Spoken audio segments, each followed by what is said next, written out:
Salve, salve meus queridos, tudo na paz, tranquilidade. Pessoal, falaremos agora da chamada Revolução Francesa.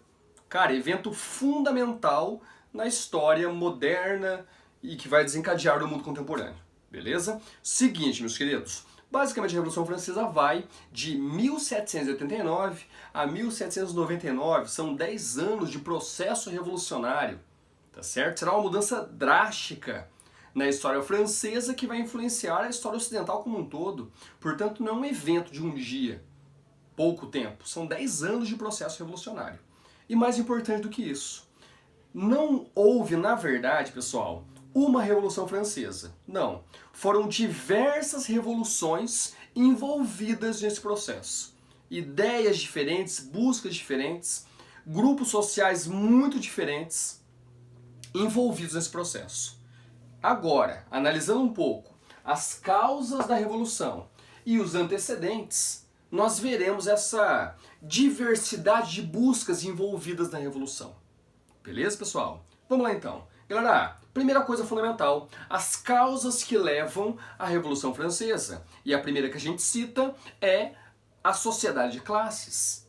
As diferentes classes sociais que existiam na França antes do processo revolucionário e vão levar esse processo. Basicamente, galera, aquela sociedade era formada por 3 classes, que eram chamados de estados, beleza? Haviam 3 estados naquela sociedade. Pessoal, o primeiro estado, mais privilegiado, era formado pelo clero e representava 1% daquela sociedade.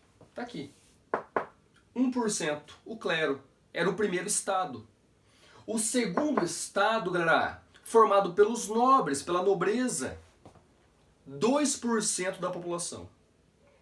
Tá certo? E o terceiro estado, que era todo o restante. Claro, acima dessa pirâmide estava o rei absolutista. No caso do período ali, Luís XVI. Ele estava por cima disso tudo. Mas aí tinha o clero, a nobreza e todo o restante, que era o povo.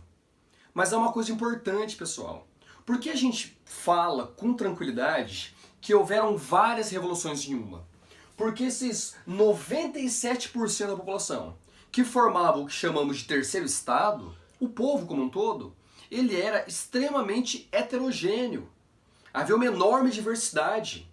Aqui no terceiro estado, havia desde a alta burguesia, que eram muito ricos, mais ricos até do que os nobres, muitas vezes, porém, não participavam igualmente na política, tá certo? Havia também gente muito pobre, os chamados sans-culottes. Culotte é como chamavam, pessoal, as calças na época.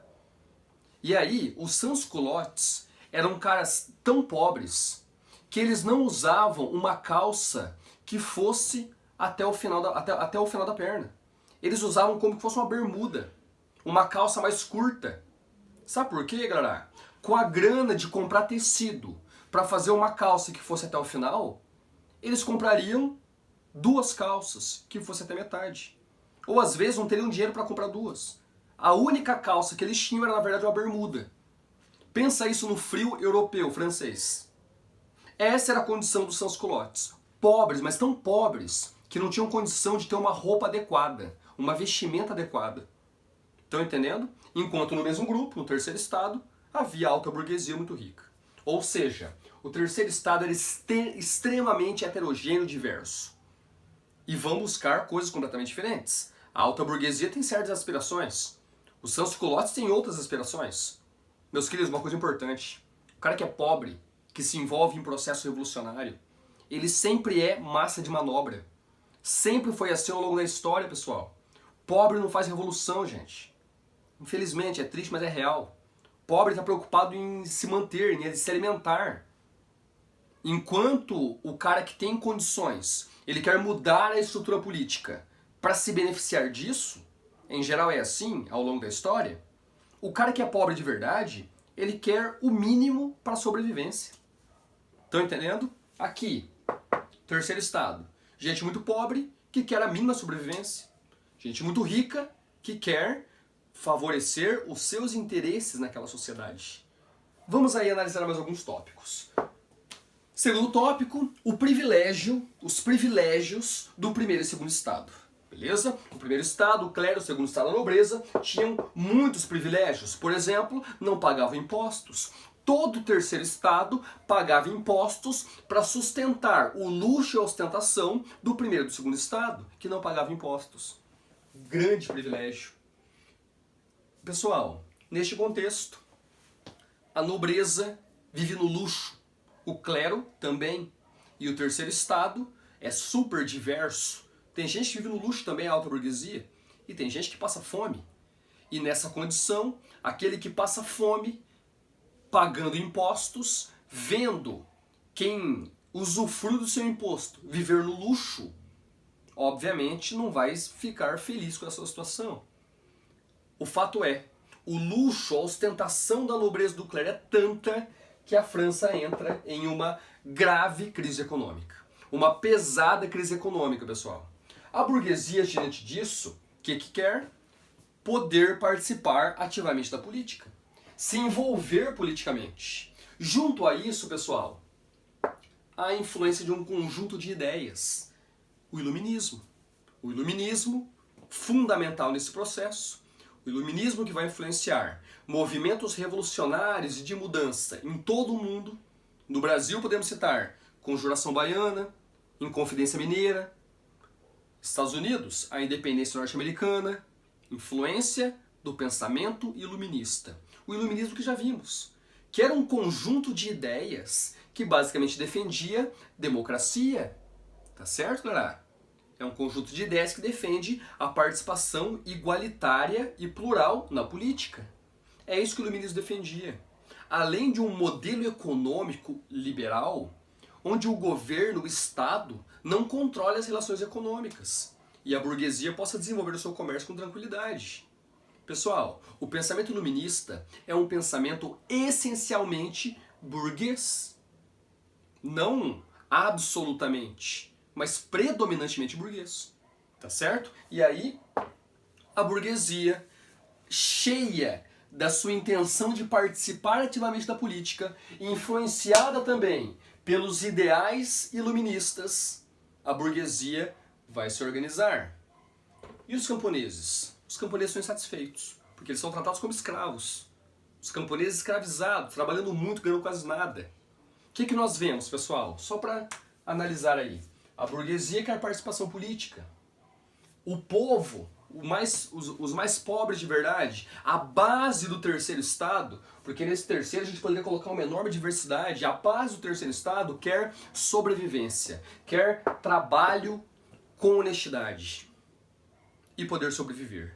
Tá certo, pessoal? Esse é o contexto que existe na França pré-Revolução Francesa. E aí, galera, chegamos aos antecedentes. Pessoal, em 1787 foi a última vez que se reuniu um conjunto de pessoas que eram chamados de Assembleia de Notáveis ou Assembleia dos Notáveis. Essa Assembleia de Notáveis ou dos Notáveis era, na verdade, um grupo completamente alinhado e aliado ao rei, que era uma assembleia consultiva. Era um grupo de pessoas que o próprio rei é que escolhia, que se reuniam de tempos em tempos, quando o rei bem entendesse, para que o rei pudesse consultá-lo sobre alguma decisão.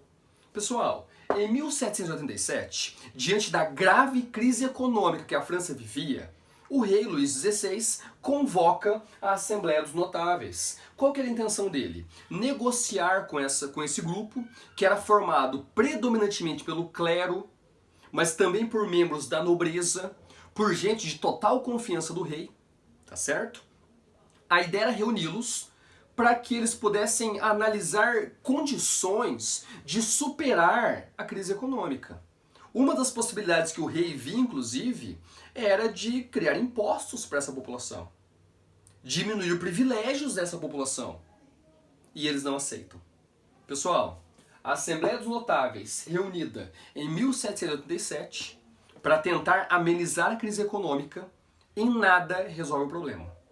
Por quê? Eles eram os privilegiados.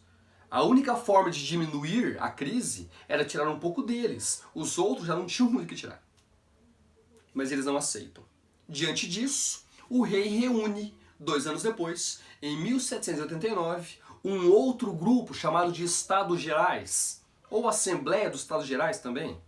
Galera, os Estados Gerais reunidos, estes já eram formados porque o povo escolhia.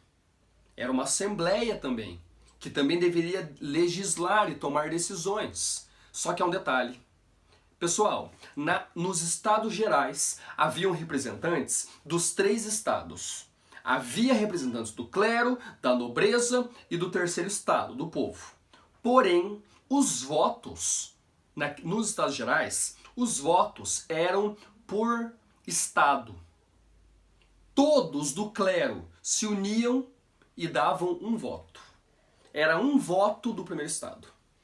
Todos da nobreza se uniam, um segundo voto. Todos do terceiro estado se uniam e davam um terceiro voto. Ou seja, tudo que era votado nos Estados Gerais sempre ficava em favor do primeiro e segundo estado que se uniam. E o terceiro estado sempre perdia. Sempre ficava de fora. Até a organização dos Estados Gerais de 1789. Porque ali, os membros do terceiro estado, influenciados por ideias burguesas, liderados pela alta burguesia, por pensamento iluminista também, pela base intelectual iluminista, eles vão exigir que a votação a partir de agora não seja mais por estados, mas seja por pessoa, por indivíduo.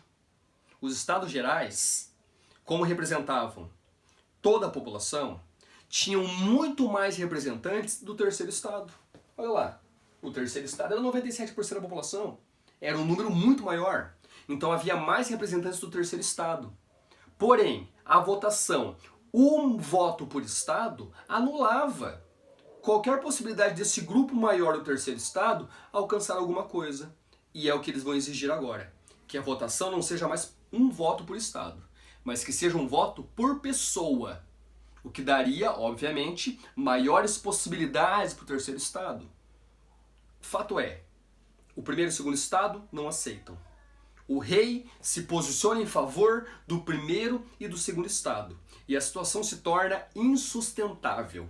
Uma França em grave crise econômica, uma França com muitos problemas sociais, uma França com uma burguesia agora completamente influenciada por ideias iluministas e uma população pobre, carente de lideranças que lhe prometessem melhores condições. Os Estados Gerais se reúnem e nada acontece. Esse é o contexto que dará início a uma mobilização popular, dará início à Revolução Francesa.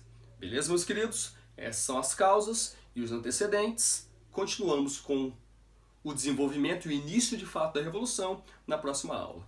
Espero que tenha ficado claro. Qualquer dúvida, dê um toque. Tamo junto.